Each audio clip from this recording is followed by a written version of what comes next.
Apart from intensive system, we also have semi-intensive system. Examples of semi-intensive system, or one of the examples of semi-intensive system we mentioned earlier on is sun system. On sun system, it consists of a house in the middle of partitioned areas. So you may have an open space area, a ground, but at the middle you may have a house. So laying nests are placed in the house.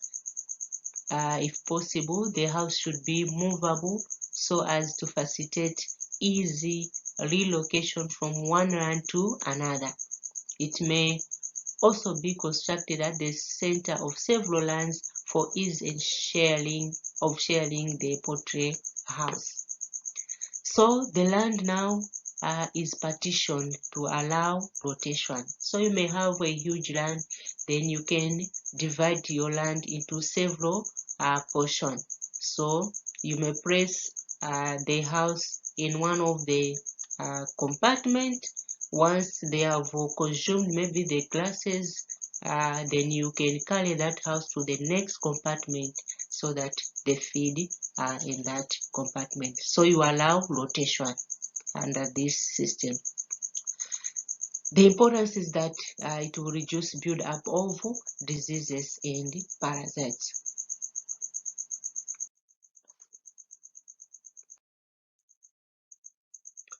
Another example of semi-intensive system is the fold system. This is a system where birds freely eat vegetation but are confined in a small movable house known as folds or arcs. And the fold, in terms of measurements, should be 3.5 meters long by 1.5 meters wide by 1.5 meters high. It is suitable for 10 to 15 birds. So 1/3 of the fold is roofed to provide shelter, and the last part is left open but enclosed by chicken wire mesh. So the unroofed part allows in sunlight and is used for exercise and feeding on grass. The roofed part contains some troughs where you provide some water for the animals, and also it will also contain some laying nets and feeders. The fold should be moved to a new ground daily. This helps to reduce build-up of diseases and also provide fresh grass to the birds. And the most important, avoids accumulation of droppings, which can be the source of disease infection. So this is how a food system will look like. This is how a food system will look like. It is having some tires so that you can easily drag this food from one place to another. What can be the advantages of semi-intensive system? You can easily collect manure. The manure are evenly distributed, and also less feeding costs since the birds supplement the feed with insects and grass. They are somehow allowed to move around the ground so that they can feed on insects and grass. But of course, they are also provided with some feeds right in the house as well as water, but they are also allowed to eat out the house, to feed out the house. So in that case, it can minimize feeding costs. Another advantage is that when infestation and incidence of coccidiosis are reduced. This is because folds are moved regularly and hence birds do not come into contact with their droppings. Most of the times coccidiosis is spread if the birds will consume or come into contact with their droppings, if at all the bird is infected. There is also no need for fencing the folds.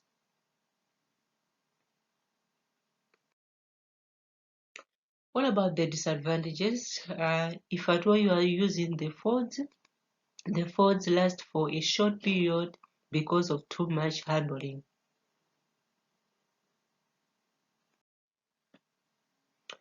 Also, few belts can be kept per fold. We've mentioned over 10 to 15 belts.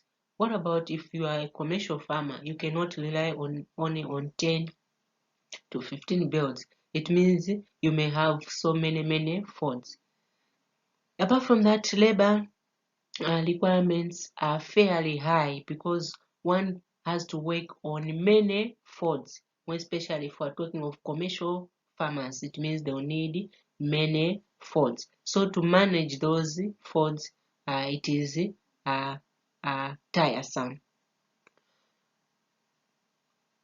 It is tiresome. For example, let's say if you want to collect some eggs, you want to clean the fold as well as even the movement of those folds, it is really labor intensive. Another disadvantage is that egg production record per bird is very difficult. Just because you confine all those birds, 10 birds in one per fold. So it will be difficult for you to have a record per individual bird. Let's say how many eggs have been laid per individual bird. So it is really difficult to have a clear record of egg production. The returns per unit area are relatively low. The return per unit area are relatively low. The main reason is just because the animals are also allowed to move up and down around on the ground. So if that is the case, they'll be losing a lot of energy and therefore not even gaining weight quickly. In that case, the returns per unit area or per unit land becomes low.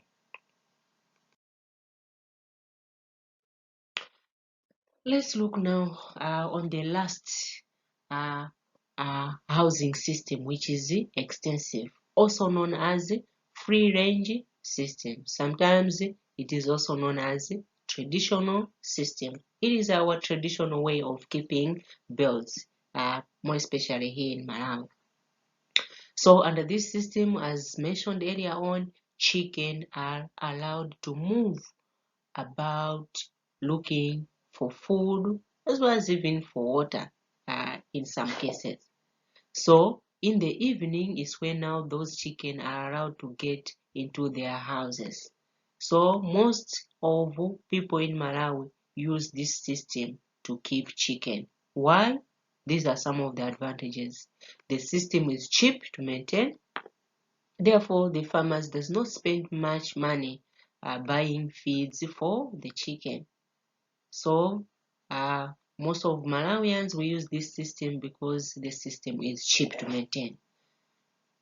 Another advantage of extensive system is that the chicken obtain a balanced diet by eating different types of food from their surroundings.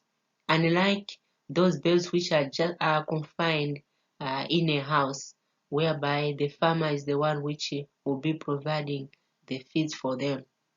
It will be difficult for the farmer to achieve a balanced diet which should be provided to chicken. They may miss out one of or two. But if the chicken will be searching by itself, the feed at least they may have some grass, they may have some grasshopper, what and what, therefore obtaining a balanced diet. Another advantage of a free-range system is that some bad habits like cannibalism, feather picking, egg eating can also be controlled. Since the animals are not confined, the chicken are not confined in a house, they may be searching for feed by themselves. up until they are satisfied. Therefore, there will be no need to feed on the fellow bird. Even if there is a one bird which is cannibalism, definitely the bird which is targeted to be eaten can fly away. So we're saying that those habits are controlled. Those bad habits are controlled. For example, cannibalism is not common in extensive system. This is the clear picture of a free range system. This is a clear picture of free range system. The birds are free to feed on the feeds outside, but sometimes you may provide some water troughs as well as the feed troughs around so that they should not be going very far to prevent predators from attacking them.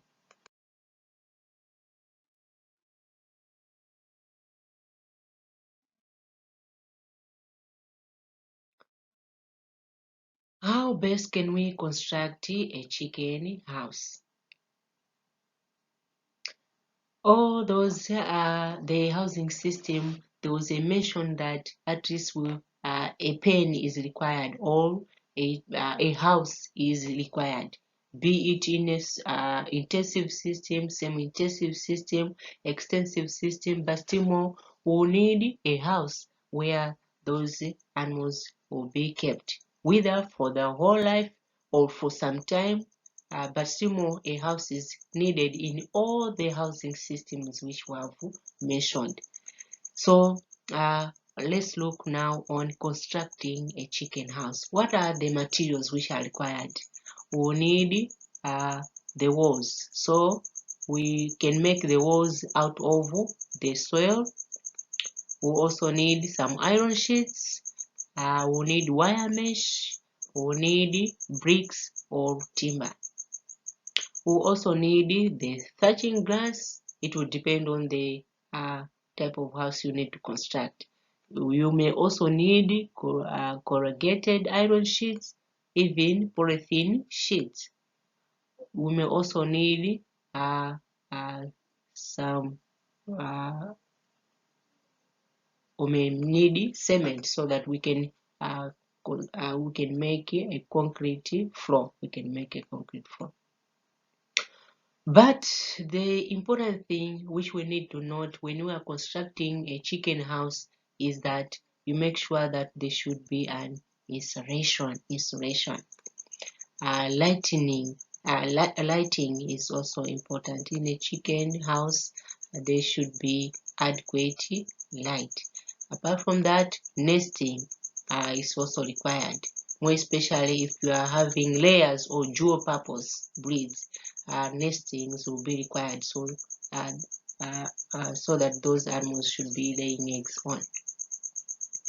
Litter correction is also one of the thing we need to take note.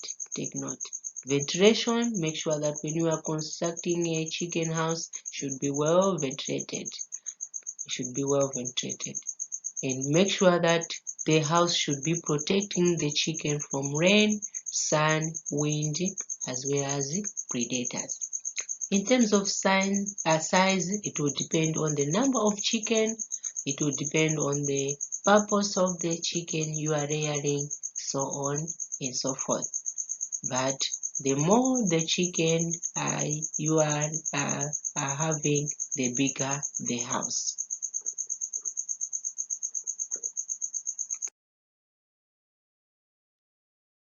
Another livestock management activity which is very essential is feeding.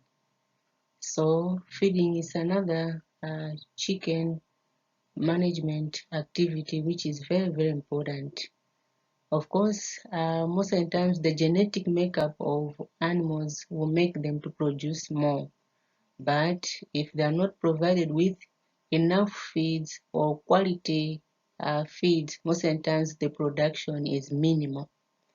So to prevent that, here we are going to discuss on two details on how best to feed chicken. So we're going to start with feeding broilers. As already mentioned earlier on, that broilers, these are birds or chicken which are kept for meat production. And most of the times these broilers exhibit high growth rate and have a high feed conversion ratio. What we mean is that once you provide them with some feed stuff, and the feeds most of the times, once they are consumed, they are converted into meat production. That's why we expect high meat production from broilers than any other type of chicken. And usually, these broilers achieve a weight of 2 kg within 49 to 56 days. So these chicks, which are kept for broiler production, are fed on broiler starter mash. So once they are just hatched, within the first 3 weeks, they are provided with broiler starter mash. This type of feed, broiler starter mash, has 20 to 24% crude protein content, which is high in energy and is highly digestible. And most of the times they can these chick, they can easily digest this type of feed. And it is important to provide these chicks adequate clean water at all times. Then from week 4 to 5, you gradually introduce broiler finisher meal. So the broiler finisher meal contains 18 to 20% crude protein.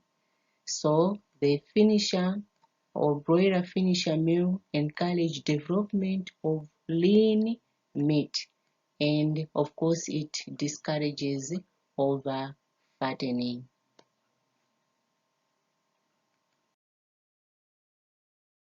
How best can we feed layers? Of course, in order for these layers, the breed for layers, to start producing eggs, it will take some weeks. Most of the times, maybe about up to 20 weeks old. Up to 20 weeks old. So, when it comes to feeding layers, it will start with a day-old chick up to 20 weeks when that animal now is an adult. So, when we are providing the feeds, we can group the feeds into 3. We'll provide a different type of mash between 0 to 80 weeks old. Then a different type of feed between 9 to 20 weeks, between 9 to 20 weeks.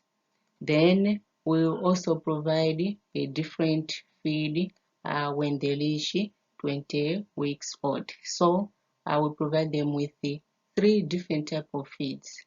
The first one, which is provided when between 0 to 8 weeks old, then between 9 to 20 weeks old, then finally 20 weeks above.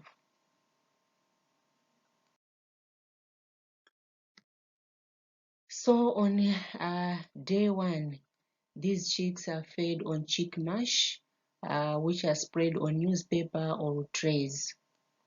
And it is important to remove the newspaper cover after chicks have learned to eat from the feed troughs.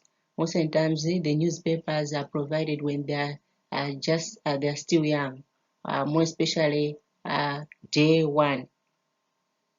Day one, they are provided the feeds on the newspaper, so the feeds are just spread on the newspaper. But once they have learned to feed from the troughs, then the feeds are provided in the troughs.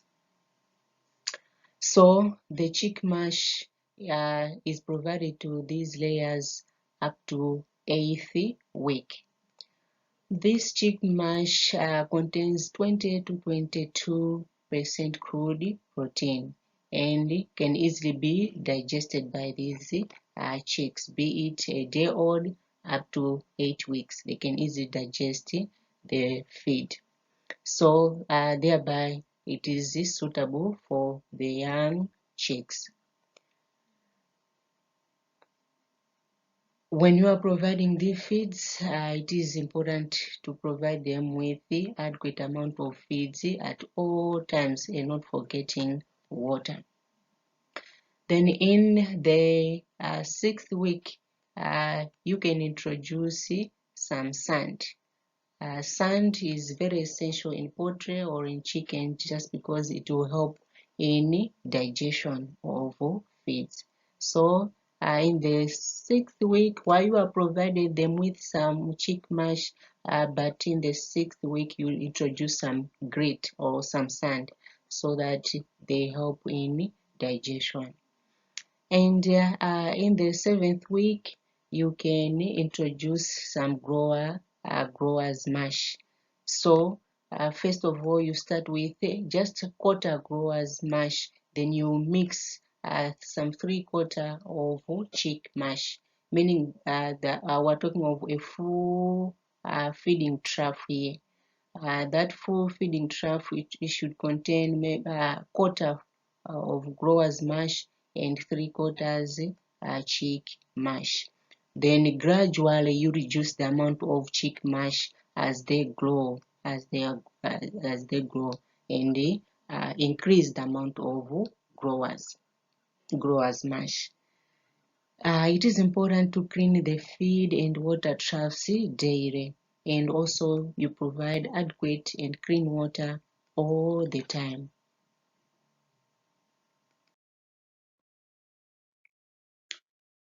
Then the last category, the second category is feeding the growers, that is between 9th to 20th week.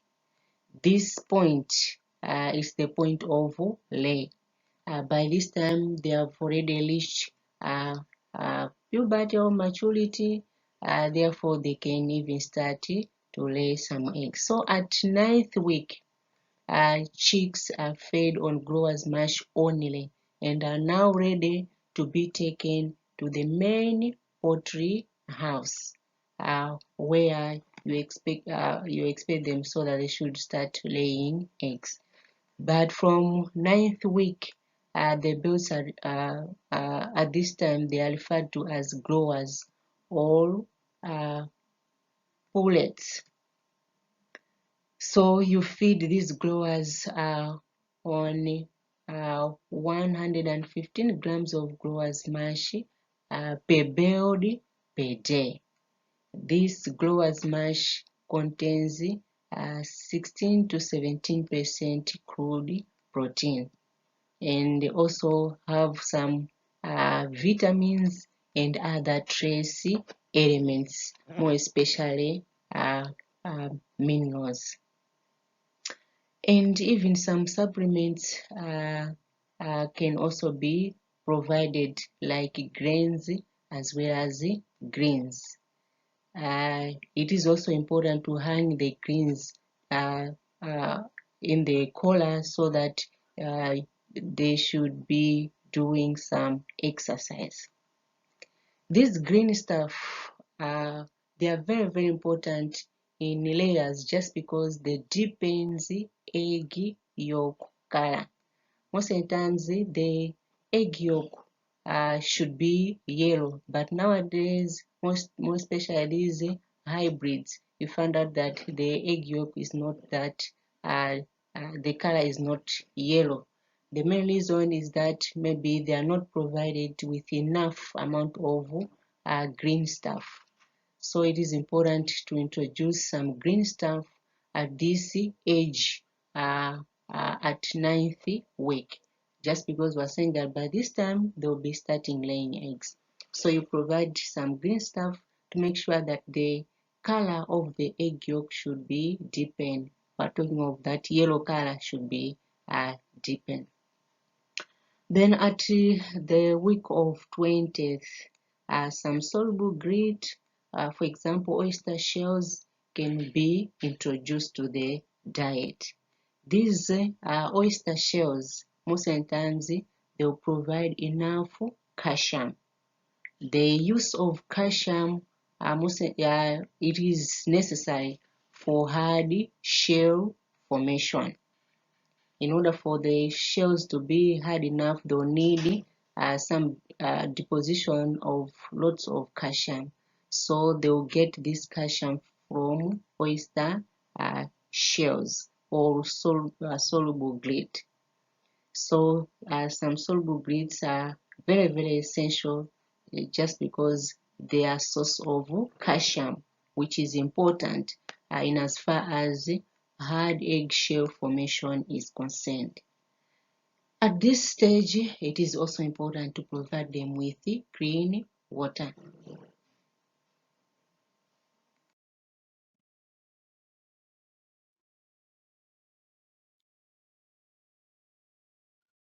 The last category is when now they are above 20 weeks old. So these layers above 20 weeks old, they are provided with layers mash. Layers mash has 14 to 16% crude protein, and it is also high in energy value. And medium-sized layers, at least they should be provided with 120 to 140 grams of layers mash per bird and per day. Clean water should not be stopped. They should still be provided with some clean water. So if we can calculate per 100 layers, they can consume at least 22 to 25 liters of water per day. It means at least a single bird can consume about 0.22 liters of water per day. So when they're above 20 weeks old, you also provide some grains, up to 50% of daily ration, and give green leafy vegetables to supplement the normal diet. We've already mentioned the importance of green stuff. So these green leafy vegetables are provided to the layers so that they should be laying the eggs with the egg yolk, which is deep yellow. And also, still more at this stage, you also provide them with lots of oyster shells. We're talking of soluble grit. As already mentioned, the oyster shells, they are rich in calcium. So in the feeding program, it is also important to include oyster shells when they reach 20 weeks old and above. The main reason so that they should be producing the eggs with the eggshell, which is somehow hard. And you can also supply some grout as well as sand just to help in digestion.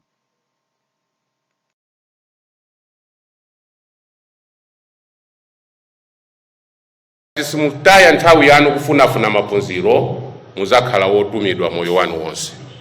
Ngati simuphunzira anthu azingokutumani ajala kalime ajala kuchwe manyazi ajala katende yanti ndipo anthu ophunzira wandu wotumanso kwambiri.